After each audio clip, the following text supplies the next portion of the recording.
All right, and we are back. And ladies and gentlemen, it's an absolute honor today, and it's been a long time coming to sit down with my man Dan Forse, Skills Moto. Welcome to the podcast, man. That was kind of a mouthful right there at the beginning. Hey, thank you. Thank you so much for having me. Thank you. I appreciate you taking time out of your busy schedule to get me on here. So I really appreciate you. Listen, I appreciate you. The honor's all mine. Since me and you met, like about 2 years ago, something like that, year and a half ago. Every time we see each other, it's nothing but hugs and love, and we always smile and have a good time. And I always look forward to seeing you at the track, my friend, for sure. Same. And I can peek you out of the crowd with those pin the gas shirts. I see you from a mile away, and I know where I'm headed at that point. I love it. I love it. Well, listen, Dan, we got a lot to talk about in an hour to do so, my friend. So let's jump into it, man. Where did your journey begin on those beautiful twos? You know, I got a later start than a lot of folks. Motorcycles were not a thing in my family. I have an uncle, my Uncle Lee, who rode some touring bikes, and he's got stories about an old Norton that he rode, but it was kind of scarce in my, direct path. So the first time I ever sat on a motorcycle, I think I was in 7th or 8th grade at a good friend of mine, Matt Brooks' house. Shout out to Matt. He had, I can't remember, I didn't know a lot about them at that point, but I believe it was a 250 Honda dirt bike. And, my parents were not aware of this. I don't know if they've even heard this story.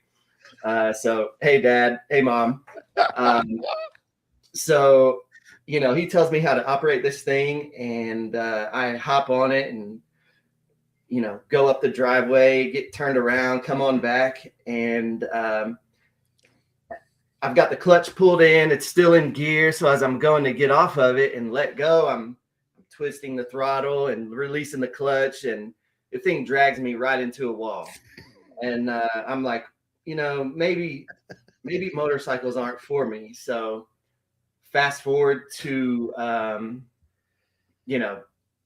15 years later, I was about 24 years old, living in Tallahassee, Florida.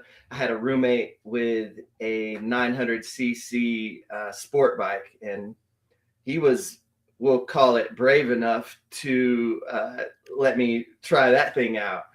I get a refresher on how to operate this thing, and pulling out of the driveway, straight across the street into the ditch. He helps me. Yeah, he helps me pull it out. We put it right back in the same spot. He says, "Hey, you got to turn this thing as you release the clutch." Okay, let's try it. So here I go. Same thing, right back into the ditch. So he was a good sport about it. He helped me get it back out. And we had the bright idea to at least get this thing pointed down the street, so I don't have to turn immediately. And, I go down and get turned around, come back, and then we trade off with another friend of ours who hadn't ridden before, and he goes down and comes back. And I do that a couple times, and, I start to, what I think is, get comfortable and hit a mailbox. And I have to push this thing back to the house from about a quarter mile away, the push of shame. And that was my start. And it was let's see, probably 7 years later before I got back on another one. So it was a little bit rough. So fast forward, I was 29 years old, bought my first motorcycle. It was a Honda Superhawk 1000. Great starter bike, right? Just go straight to the thousands. I was living up in Cashers, North Carolina at that point, and went on a ride on my day off, right up to Highlands. And this is, for anyone that doesn't know, these are really curvy, technical mountain roads. And I'd had the bike about 2 weeks at this point, and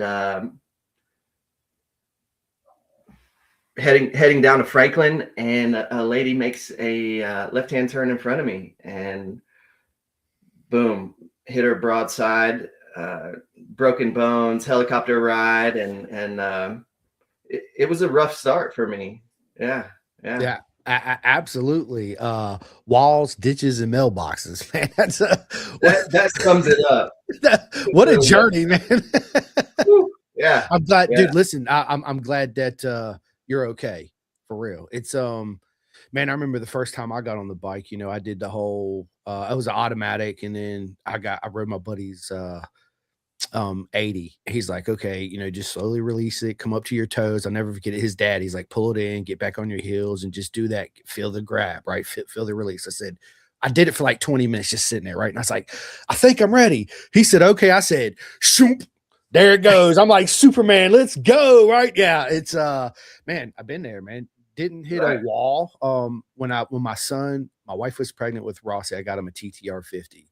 My buddies come over and I was like, yeah, dude, check this thing out. You know, so we're riding it. And I come balling down the driveway and I forget to keep my knees spread out because, you know, the 50 ain't, I'm big, not big, but, you know, a little 50. If you don't keep your knees spread out and you go to turn, bro, you're going straight, right? So I went to go cut around the fence and here I go and smack right in the fence post, bro. Bent the front forks and it's brand new Oh within yeah. like the first hour of owning this thing. So, dude, yeah. But yeah, man, you know, and then man, riding on the street, you know, it's not like it used to be because now we have these cell phones, right? And everybody's always up in their cell phones. But man, I remember, you know, doing the whole squid thing on the street, people pulling out in front of me. One time in particular, man, it's yeah, I almost broadsided this chick somehow. I don't know how, but I ended up not doing it. And then one of the most scariest moments besides that for me riding on the street, man, is they kept telling me I've never been on this road. You know, you're supposed to know the road, right? So I was like, they're like, don't even try to keep up with us when we get to a certain section. I'll tap the back when we get to it, so you can just, you know, slow down. And dude, there's this right hand corner and it's blind. What I mean, it's a right hand sharp corner, and there's a cliff on the other side. And if you venture off and you don't hit it just right, and a car comes around the corner, you're fucked. Right. So here I go. Right. I'm like, nope, in the corner, dude. Just running wide, Uh, running wide, running wide, running wide, dude. But I just kept looking where I was going, just steady throttle, a little bit of the rear brake drag, trying to pull it back over, you know, into the other lane.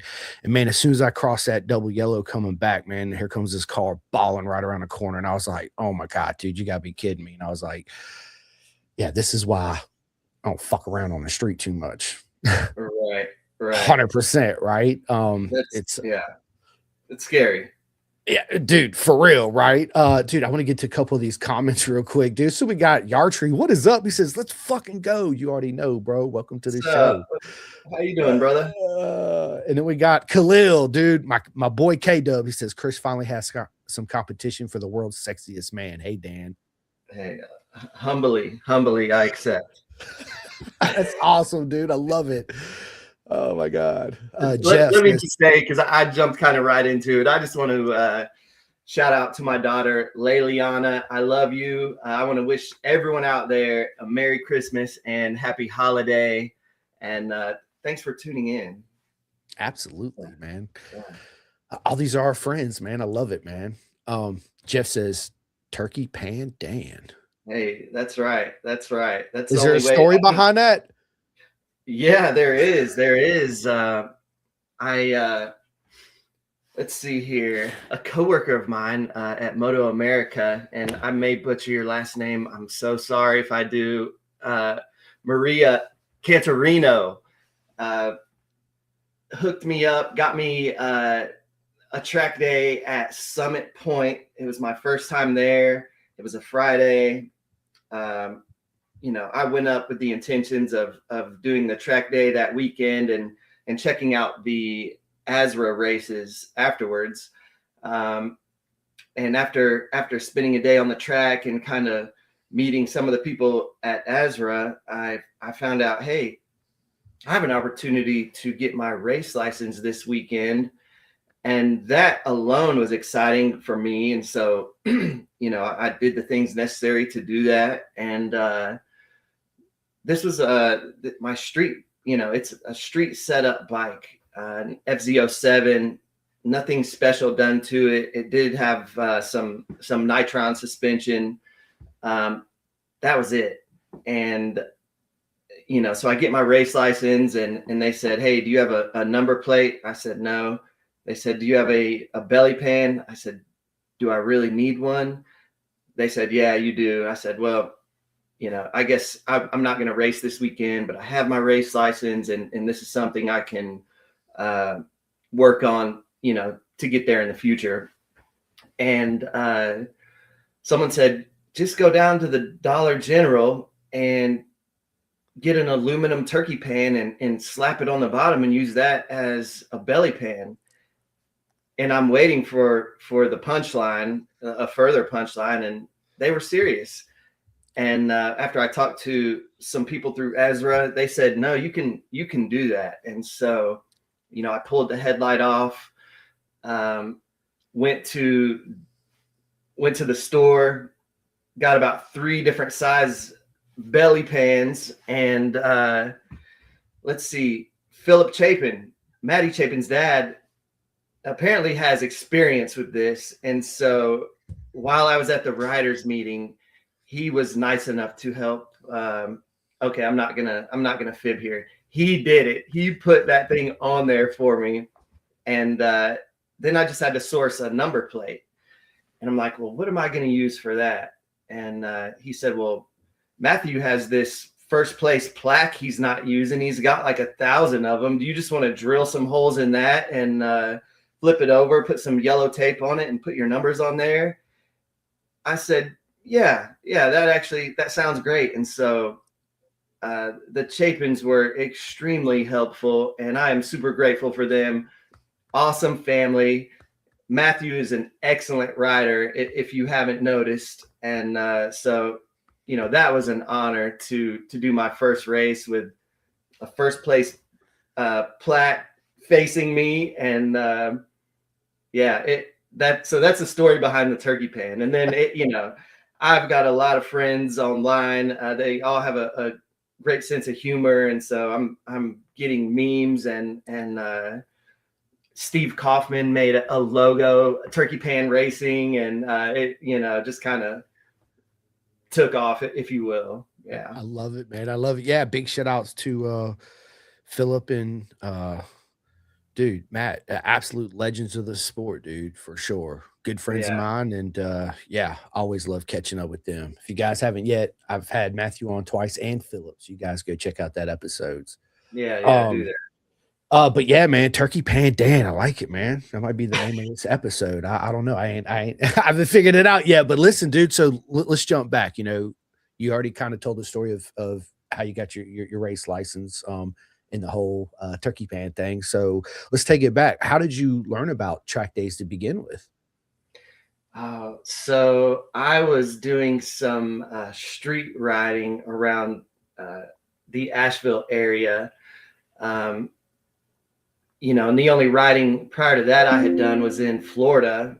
And so we have the tail of the dragon up in this area, and it's, what is it, 318 curves in 7 miles. Well, if you know anything about Florida, they have the tail of the alligator, and that's 7 curves in 318 miles. You know what I mean? Yeah, Straight roads, right? Highway riding.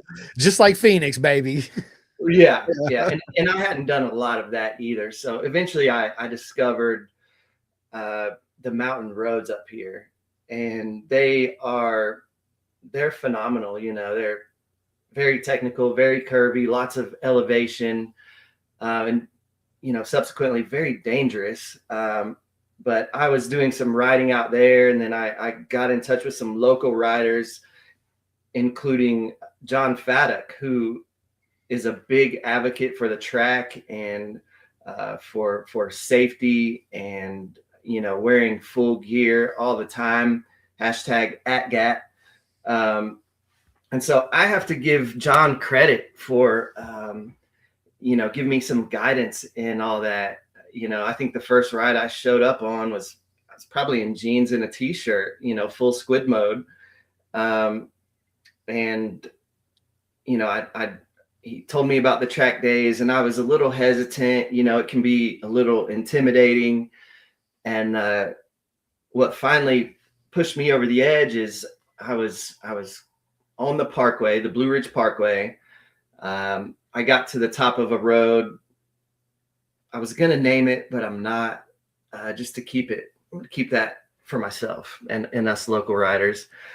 And there were a couple of cars up at the top, and they kind of flagged me down, and I stopped, and they said, "Hey, are you gonna, do like a fast run down the road, to the bottom?" And I said, "Well, yeah." They said, "If you wait 2 minutes and 37 seconds, you'll have a clean run down."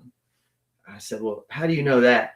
"Well, a car just went by and we have it timed. If we wait 7 minutes, uh, and there's no cars, then we'll have a clean run down." And they were in a GTI and a Miata.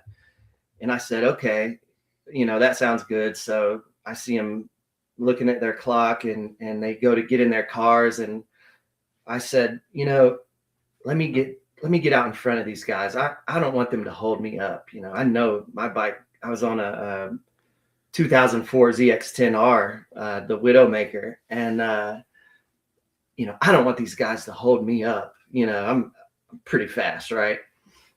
Wrong, wrong.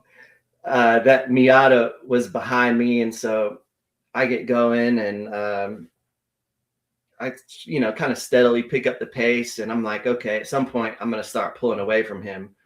By the time I got halfway down, I could not shake this guy, and I was starting to, you know, I realized I was getting beyond my capabilities. My ambition outweighed my talent, as they say. And so I pulled over, let them by, and I said, okay, let me see what they're doing, and I'll just follow them. No, that's not happening. They're just pulling away from me, not slowly either. And so that was a friend of mine, a good friend of mine who, that's the day I met him, Reed McKenzie. I've got to give him credit because he inspired me to really want to become a better rider. And, he was in the Miata, and I used to make fun of those cars. I learned that day, I learned you got to respect the car for what it can do for the drivers, and that really pushed me to really consider getting into track riding. And then I guess the final straw was, I was on a group ride with a bunch of locals, and a friend of mine who, we would hang out outside of motorcycles. We'd play golf together. Jim Bashista got in a wreck, and he didn't make it. And,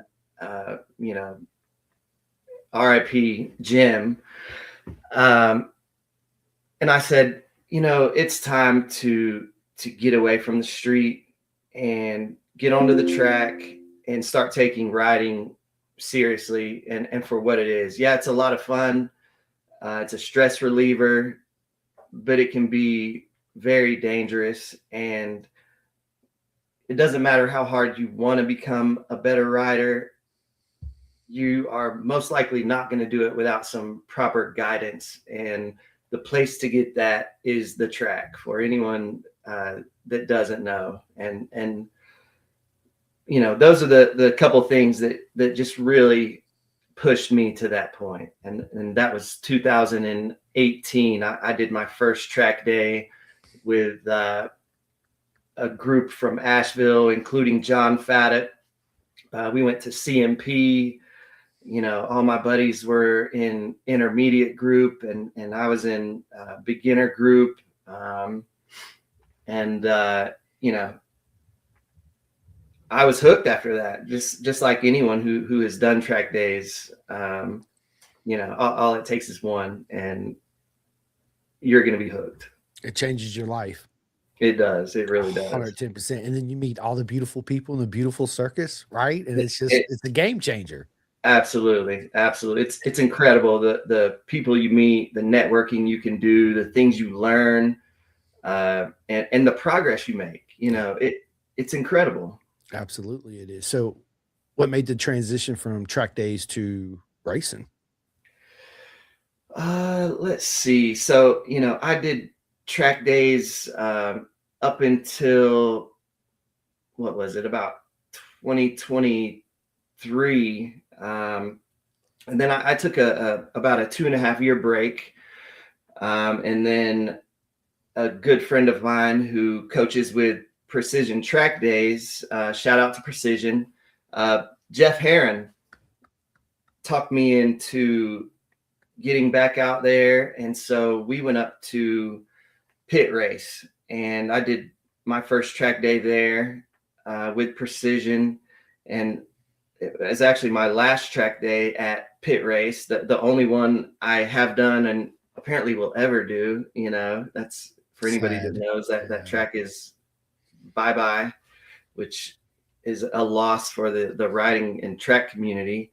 But I'm super grateful for that opportunity. And so I started doing the track days, and I had been wanting to race. It just felt out of reach there for a while. And, I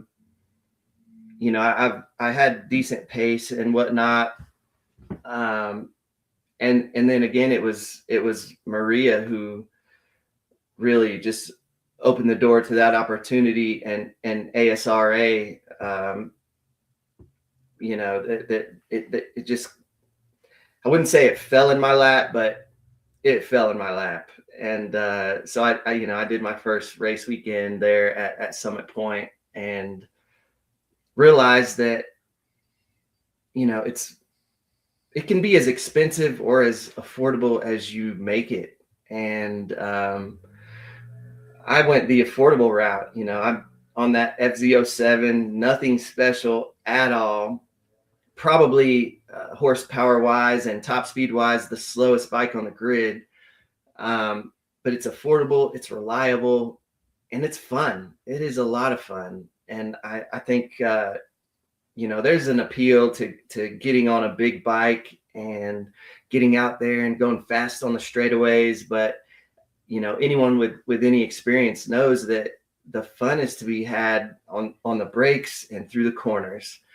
And the FZ07 facilitates that. It's a little tricky. The engine braking is aggressive, but it makes you work on, the clutch, and there's no quick shifter. It's just your basic bike. And I've run with it, and had a blast doing it. I've raced it. I only did 3 races this year. 3 different tracks: Summit Point, Virginia International Raceway, and Road Atlanta. And it's just been an amazing experience, and that has opened more doors for me, and I'm super grateful for that. Yeah, absolutely, man. Love the bike, dude. It's a great platform. And you're right, dude. You said when going back, you can make it expensive or as cheap as you want. And there's a lot to being said about riding a slow bike fast versus a fast bike slow. That's right. And you said That's the key word, which I love, fun. That's what this is about, is having fun, people, right? The more fun you absolutely. have, the more, you look forward to coming back. We did get to a couple more of these comments real quick. We got Cameron Perry, man. Well, welcome to the podcast, my What's friend. up, Cam? Coach Cam, Precision Cam, Track Day guy. yeah, let's go, man. I got to get Cameron on, and You do. yeah, I will. And then down here, my man K Dub says John Faddock got to get on the podcast. Well, I'll make it happen, bro. 110%. Everybody's You should. welcome. You know that. All the club racers, all the coaches, everybody is welcome on the show. So whoever wants to come on, just reach out. We'll get you on the John show. is a local legend here, and very knowledgeable guy, very smart guy, very humble. He would be great on here. We got to get Stay him out tuned. to. Stay Got to get tuned. him out to a Moto America race. Yes, John, we do. John, give me a shout. I'll get you out there. Let's go. We got to get you to Road Atlanta or Barber or Virginia International Raceway. Open invite. Open invite, baby. Let's take it up, man. I'll be there for sure. Be fun to meet everyone. Robert Martin says, I'm famous. I love it. Yes, you are. There's actually a little story behind that. I know we haven't touched on some of this yet, but I work closely with Moto America, and so Robert lives out in Washington State. So when we go to the Ridge with Moto America, he'll come out and work with me. And anyways, his girlfriend's daughter came out there, and one of my coworkers presented an opportunity, which I took them up on. They needed someone to drive the like a lead follow truck during a parade lap, which is where you can sign up and ride your street bike on the track between races at the Moto America rounds. And so we'll have a follow car. And I said, hey, y'all come on, jump in the truck, bring your girlfriend's daughter, and we're going to go out and follow these guys on this parade lap. And so they did. They met, and we went out there, and the camera guys are out there, and I know those guys really well. And anyway, so she was sitting in the front seat. She must be 8 years old or somewhere around there. And they said, well, look, the cameras are on you. You're famous now. And so when we got back into the paddock, the windows are down, and there's, tons of people walking and, on their scooters and whatnot going by. And she took that opportunity to tell everyone within earshot, I'm famous. And it was just great. It was such a good moment. So that's one of my favorite stories, and you had to be there, but it was cute. It was really cute. I love it, man. That was a proper mega story for sure, man. I love those moments, seeing that, bringing that energy to somebody else and them feeling the love, right? And feeling the excitement about the race paddock and being there and being involved in what I always call the beautiful circus. It's magical, man. I wish I could have been there to see the smile. I'd have been like, yes, you are. And I'd have pulled up my phone Yeah, and said, now you're live. Let's go. Right. What do you got to right. say? Yeah. It Oh, I was love good. it. That's good, Yeah, dude. So if hey man, listen, if we're ever together and they're there, let me know, man, because I'll go up there and I'll do a little interview with her live on. that Be would be cool. great. You got to come out to the Ridge. I mean, I have to fly out there. I have to save my pennies for sure. Oh, they don't exist anymore, so I have to save my nickels and dimes then. Ride with me. You can ride with me, brother. All right, we'll work it out, dude. We'll have a conversation after, dude, for sure. Me and you'll definitely work. I'll take you up on that. And then we got Eddie K. Man, what is up? Eddie, He says, hey, yeah, Eddie, my dude, man. He says, oh fuck, Tasha, this Muppet. cut. Cut. Oh, I love it, man. I love Oh, it. God. What's Well, up, Eddie? Thank you all my boys out there for tuning in and commenting. I love all you guys, and these are just some of the amazing people I've had the opportunity to meet. Eddie is a Moto America racer. He does Twins Cup, and great rider, great coach, and even better friend. Yeah. bro. So when I had Eddie on, this is the wig I wore, right? I went out, I put it on when he come on, dude. So that's mine and Eddie thing. When we get on the pod, we wear wigs and shit. So yeah, a little backstory on that. And if you guys missed the episode, please go back. I've had Eddie on twice. He's the absolute legend. Eddie, I miss you, bro. And did you ever get your jacket back and check the pockets? Because I put some stickers in there. So we was at Daytona and I was helping him out, and it was cold. So let me borrow his jacket, and I ended up not giving it back. And then yeah, I had to mail it back to him. So Cold little in side Daytona. story. That's a Yeah. shame, isn't it? Yeah. It's yeah, we had fun that night. We went out to bike night that night, Saturday night after the races. We went out. You was there. I seen you down. Yeah. Ran into Yeah, you down there. Yeah, man. It was yeah, good times, man. it But we was. can't talk about that on the podcast, people. That stays at Daytona. We got Cole Ryle. What is up, man? He says FZ07 King. Corey, legend out there. He's a fellow Precision Track Day coach. Shout out to Precision for showing up here. I appreciate y'all. We got to get some of these guys on the podcast too. He's a great guy, coach. His wife coaches also, Tatum. She's great. She's working through an injury right now, and I'm so excited to see the progress she's making through that. So shout out to Absolutely. both of them. Yeah, man. Everybody is invited. I said that earlier. Corey, everybody, man, just hit me up on social medias, Facebook. everybody in here's pretty much got my personal number. Tatum, I had Tatum on recently. She's got my number. So yeah, let's make it happen. I'm Yeah. game. Eli says, and y'all stay tuned because I'm getting ready to have Eli and Jack Dora coming on the 22nd, which is tomorrow. I'm super excited about that. He said, someone buy this man an actual belly pan for the love of God.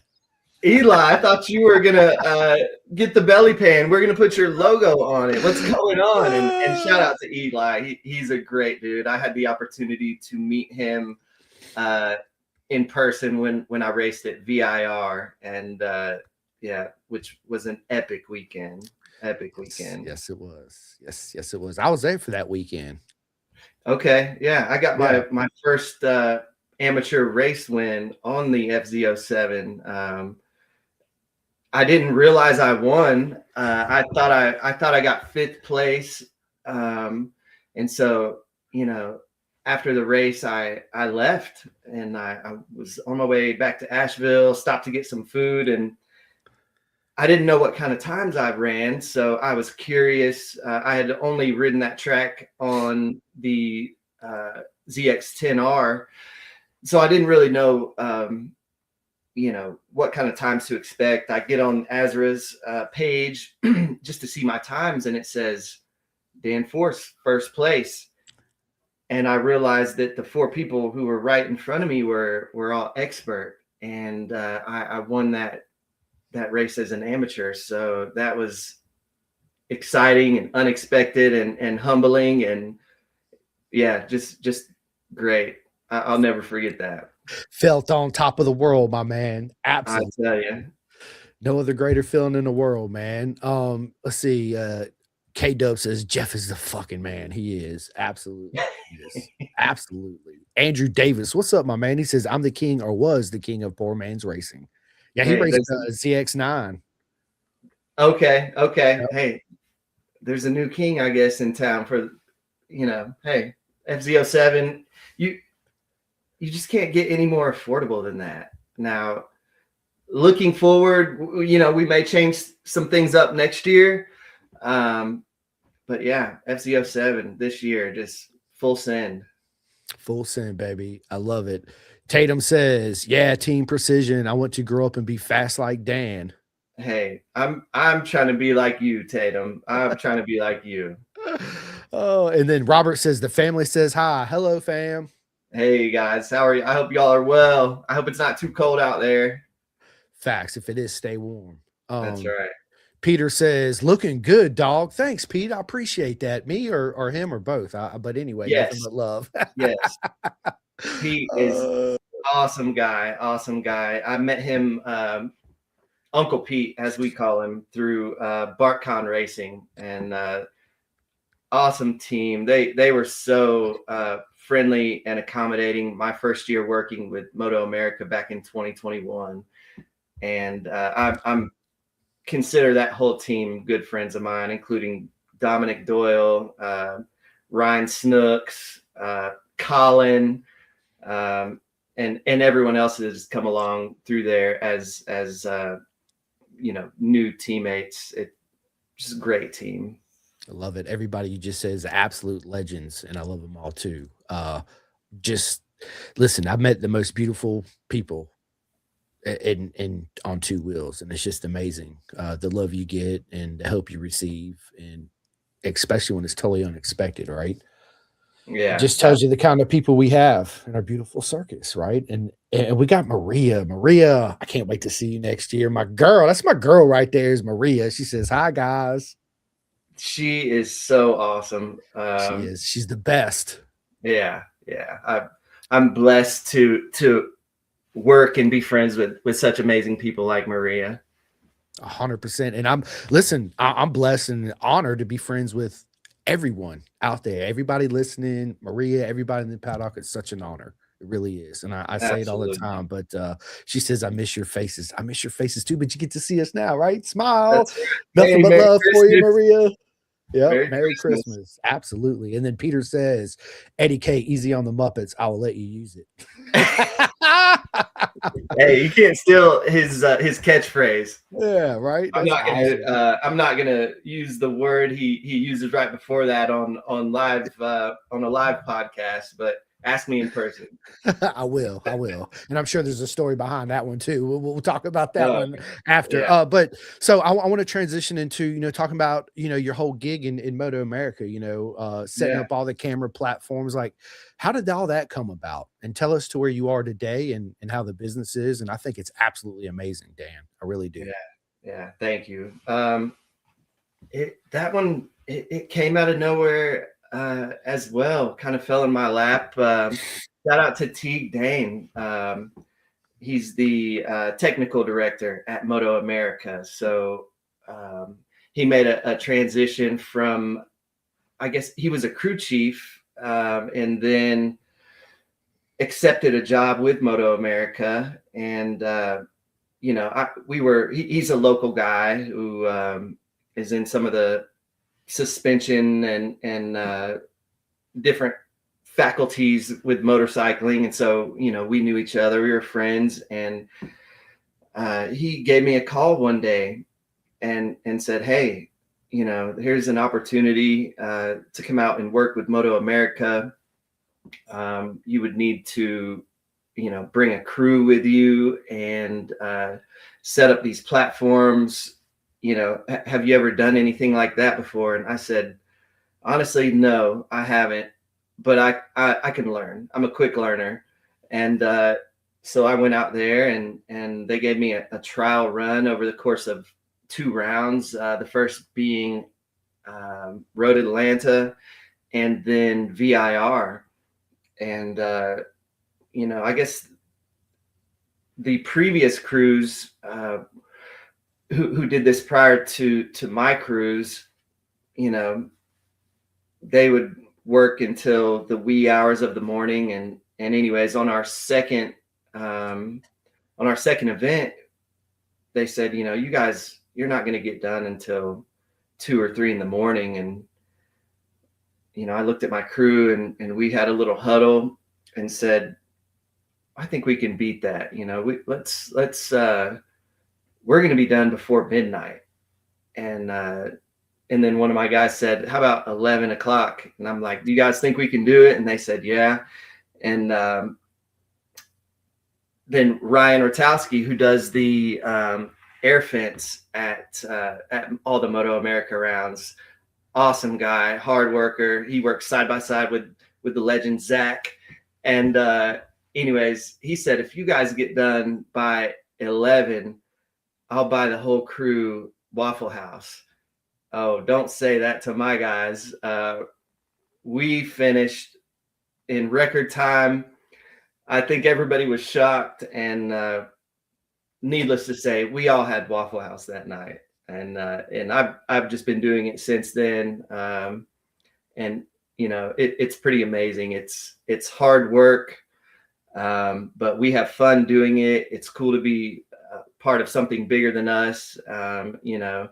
Not a lot of people get to see what goes on behind the scenes, and there's a ton of work in multiple areas to make these events happen. And I'm just grateful to be a small part of that. Absolutely. You often hear me say about the small puzzle pieces, how important they are. You're just one of the small, important puzzle pieces of the whole beautiful circus.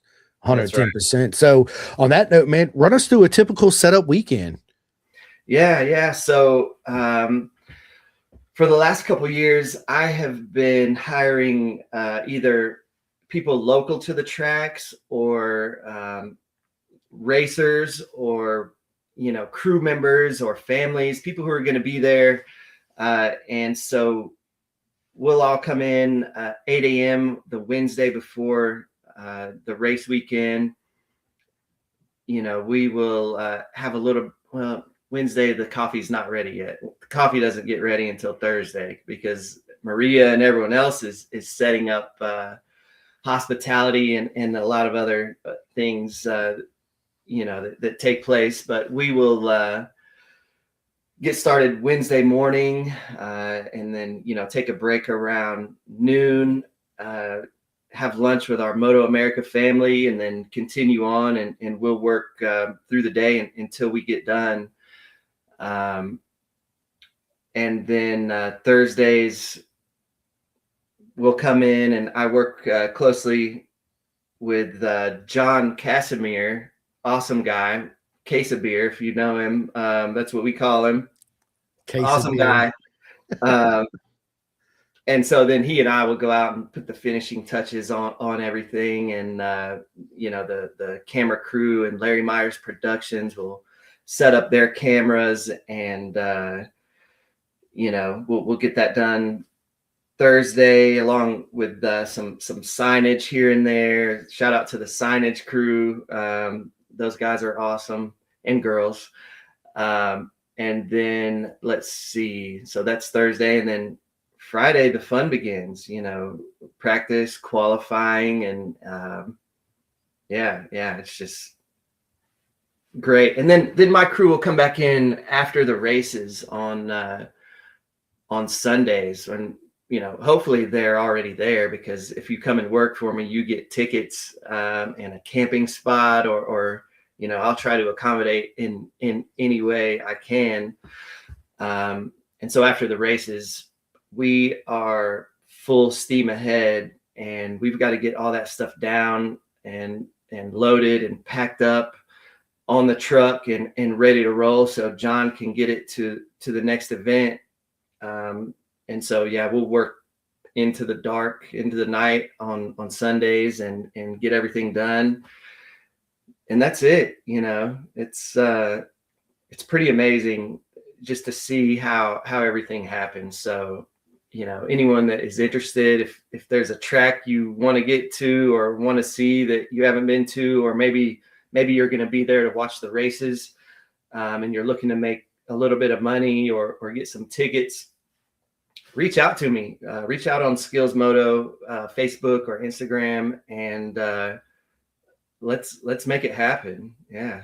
Let's do it. And on that note, if you forget Dan's Force's name or Skills Moto, you could always reach out to me, and I'll put you in direct contact with Dan too as well. And make that happen, man. There's nothing like being, showing up as a fan, being part of the circus, but actually, meeting everybody that works at Moto America, as I have these past 2 years, 3 years, and becoming friends with everybody and get to be the lollipop guy and all these other little things has been, man, it's absolutely proper mega, as I say, and just being up close, on the grid and seeing, like you Yeah. said, standpoint of view that, fans don't normally get to see at all, Right. except for on TV. But when you're there in person, it's completely different, obviously, than when it is on watching on the big screen for sure. It is. Now, do they make you sing a song when you're the lollipop guy, or is that just in the movies? Not yet, but I'm down, Maria, for real. I'm good with a mic, so yeah, just give it to me. Well, one thing I did tell Dan that this year coming up is I want to get me a little portable karaoke machine, man. I want to go around and get some of the racers and my friends and fans and just do a bunch of recordings and do a little karaoke song live, right? How cool would that be? I told him I saw Rocco Landers do that with, I don't know if Michael Hill put him up to it or not, but it was memorable. It was memorable. So yeah, go find Rocco. He'll do it. Oh, for sure. 110%. I will. Jessica says, Al says, what's up, Uncle Rock? Hey, Al, happy birthday. Happy birthday. Trevor, Trevor says, some say I have the voice of an angel. Well, listen, we're gonna find out, baby. When we go to the track, we're gonna find out. That's awesome. I want to see. I'll get the camera out for that one. We'll make it happen. Trust me, we will. If not, we'll do it live on the podcast. Why not? Right? We can do that. Absolutely. I may be sick that day. I'm just gonna go ahead and let you know. You're not going to be sick that day, bro. You're in on it, 110%. Okay. All right. So yeah, listen, dude, we're 45 minutes into this almost. I know we're only playing an hour because you got stuff to do, and I actually got stuff to do too. So I want to transition into where we get to know Dan away from all this beautiful chaos, is what I call it, right? Lord. Yeah, but stay tuned, everybody, because Dan will be back on next year for sure, and we'll just continue the whole conversation and story. That sounds so far away, but it's dude, only a few days. Yeah, I mean, Christmas is right around the corner next week. But let me ask you this, man. Tell us something we don't know about you at all. Oh man, I've watched the show, and these are one of the questions I meant to think about before you put me on the spot. I haven't thought about that. let's see. I guess when I was younger, I was a runner, a track athlete, and that was kind of my specialty um, throughout school. Yeah. So a Right. lot of people from Danville, Indiana, and Mosley High School, Panama City, Lynn Haven area, Florida, uh, know me for that. So yeah, there you go. I love it. I love it. And in your personal opinion, who is the GOAT of all the road racers? Mm. I mean, it's that's for me. I don't have an extensive history with as a road racing fan. It all kind of happened somewhat recently, but I've got to say what Valentino Rossi has done. Coming up through the ranks, multiple different superbike classes and manufacturers, if I'm not mistaken, is I mean that's amazing. That's really amazing. And Oh, he 100%. did it for so long and so consistently and with minimal injuries. I think, you know, that's just phenomenal to me. Yeah, he's definitely on the top of my list. Everybody knows for sure. So much so I named my son Hayden Rossi after Nikki Hayden and Valentino. So yeah, So, Valentino in my opinion is the GOAT, man. yeah, But my favorite riders right now, all uh, my favorite racers are all my friends that race. Whether you do track days, whether you do club racing, whether you race Moto America, ASBK, TT, wherever it is around the world, every single one of you is my favorites, 110%.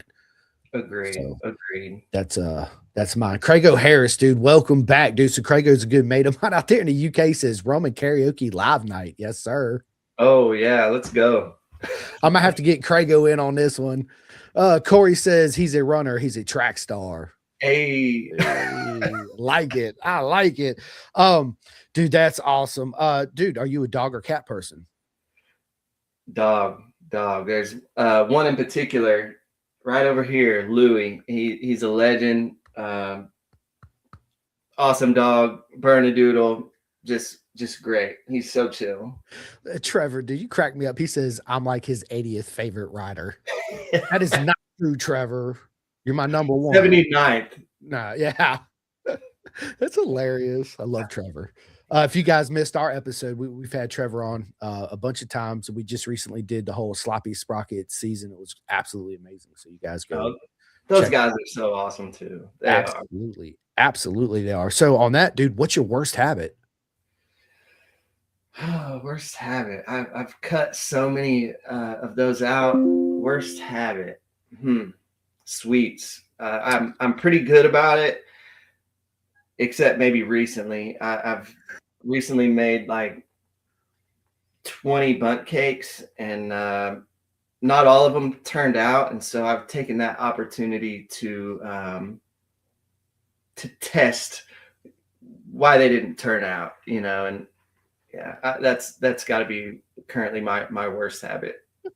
And they ended up disappearing too at the same time, right?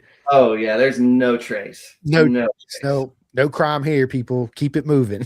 I love it. My dude, honestly, my weakness is dude, Sour Patch Kids. I say it all the time. You have Sour Patch Kids. I'm like a little kid. I'm like, can I please have some of those, please? Just a couple. Yeah, I love Sour Patch Kids. I don't know what it is about them, but they're so bad for you. But I Hey, love them. that's not so bad, right? No. Philip, dude, what is up, my man? We actually talked about you and your son earlier on the podcast. He said, "What's up, fellas? I'm the best number plate and lower fairing builder. Dan knows." Yeah, we actually told that story, Philip. Yeah, we did. I had no idea that Dollar General carried Woodcraft aluminum belly pans, and Philip facilitated that for me. So shout out to you, man. That was awesome. I actually, so I ended up taking that one off that you did at some point to do a track day. So my photos were a little bit more photogenic. And then I had another race, and I put one on at Road Atlanta myself. You made it look so easy. By lap 3, I started hearing a little noise, and anyways, by the end of the race, I pulled off, and I got second place in that one, by the way. Um, that thing was hanging on. I mean, hanging on for dear life is being generous. I mean, there were like two pieces of safety wire holding a portion of this thing on. It was dragging the ground. I could hear it. Um, and so, yeah, you're gonna have to teach me your technique on this belly pan. And I'm also curious, how much experience do you have with those? You know? Apparently a lot. I love it, dude. I think it's great. Oh my God. He will. Philip will for sure. He says too funny. Dude, it was a great story, Philip. And this is what I love about, our beautiful circus, right? If it wasn't for that idea, Dan wouldn't have went out there for his first race. That's right. So I thought that was it, and lo and behold, where there's a will, there's a way, and a we hundred ten found it. percent. So thank you. I love it. I love it. Craig says, I'm his 99th till Chris gets his ass back over to the UK and gets to take my bike around Cadwell Park. Dude, Oh facts, man, bro. Dude, I need to. I've been talking about it. I need to I want to ride that track so bad. it's my favorite track, bro. I've been there. I went there in 23 and Really. yeah, dude, then going to watching it on TV and then going there in real life, there's nothing like seeing it in person and being there, dude, at the bottom of that mountain jump, see him coming out. So it's first gear, I think, on the super bikes, maybe even on the 600s too, but it's a left and a right, but it's not long at all. You come down this little back straight, left, right, and there's two different lines you could take up, but you're sitting there and you're like, holy shit. Then they have this little stand that you got to pay for because it's the premier jump spot. I mean, that's where you really want to be. But I was fortunate enough that big shout out to Dave Neal, Off Track Podcast out there in the UK. It's one of my favorite podcasts.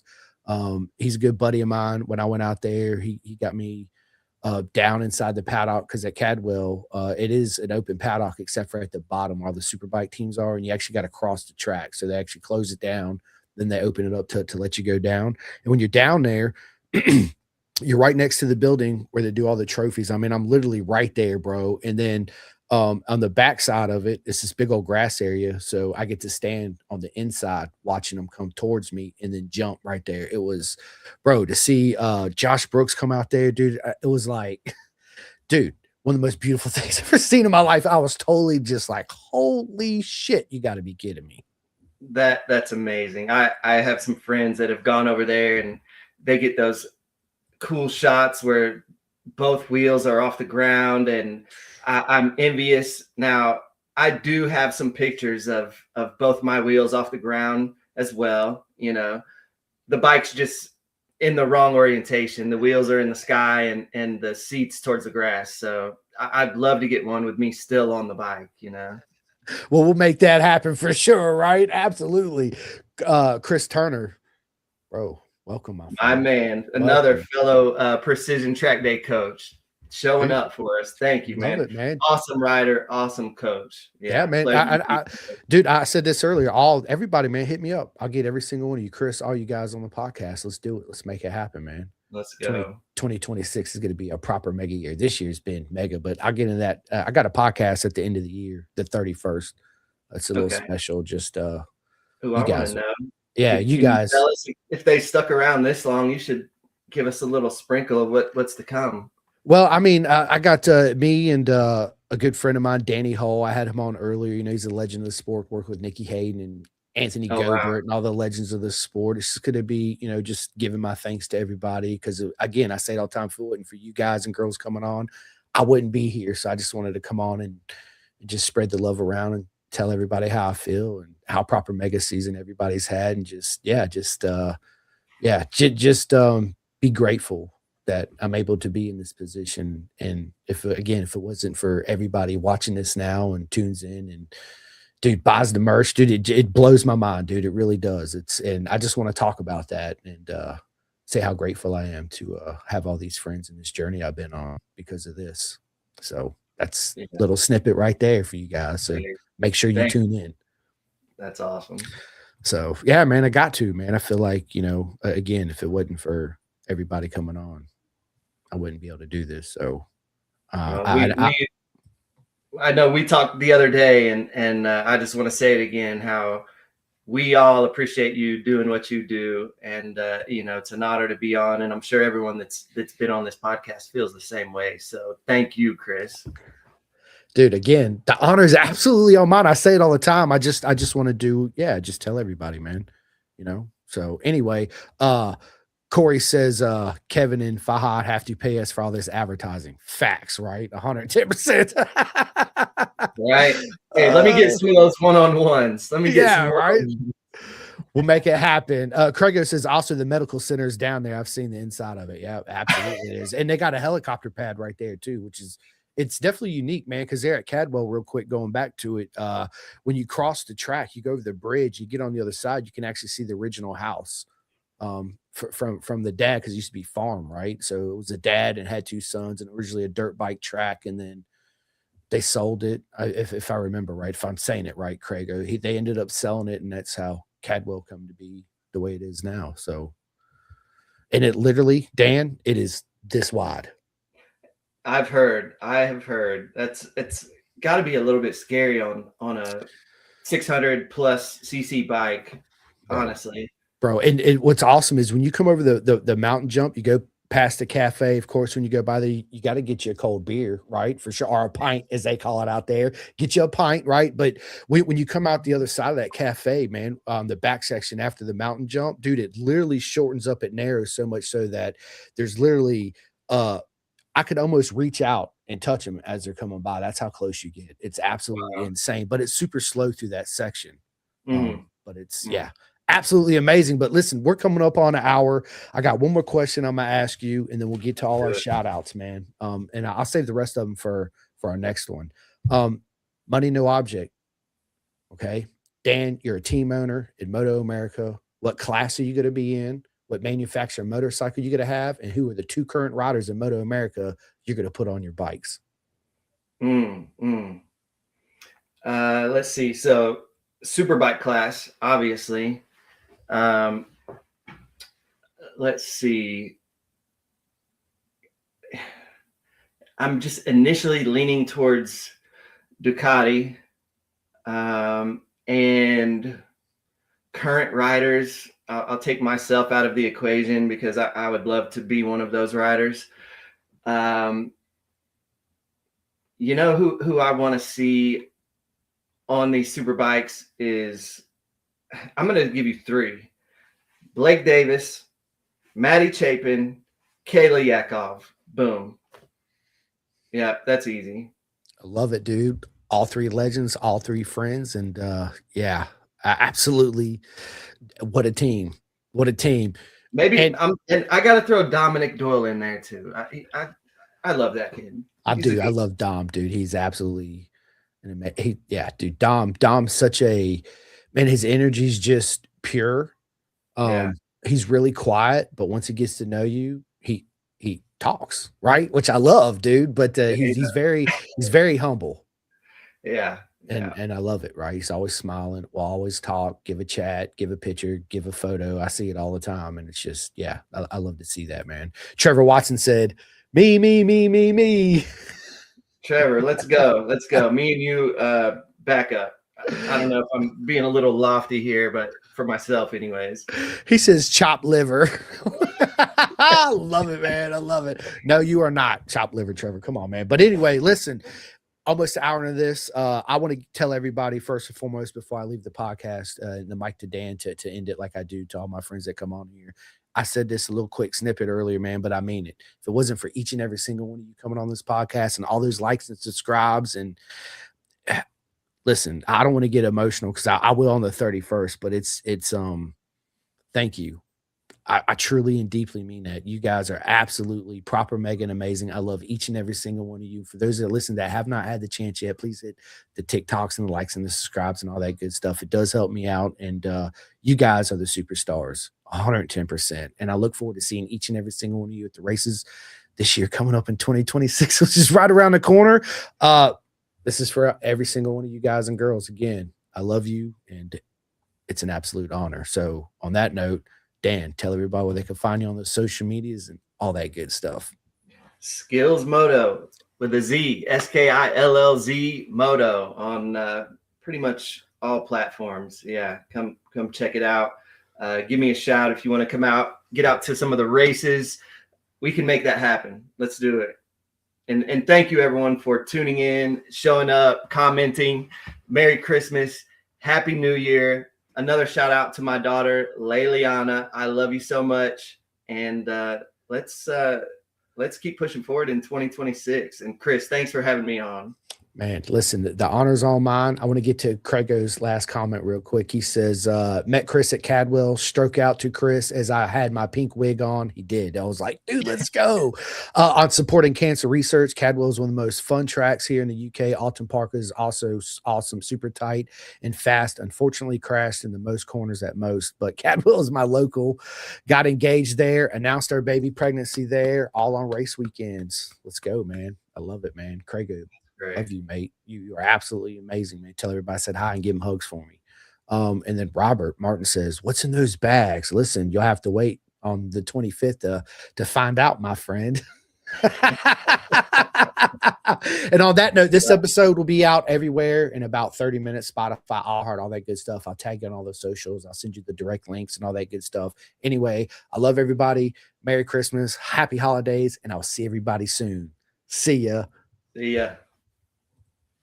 Calling all two-wheel enthusiasts, get ready to rev up your earbuds with Pin the Gas Podcast, the ultimate motorcycle racing podcast, hosted by Chris Simcoe, one of our very own excellent leaders here in Roanoke, Virginia.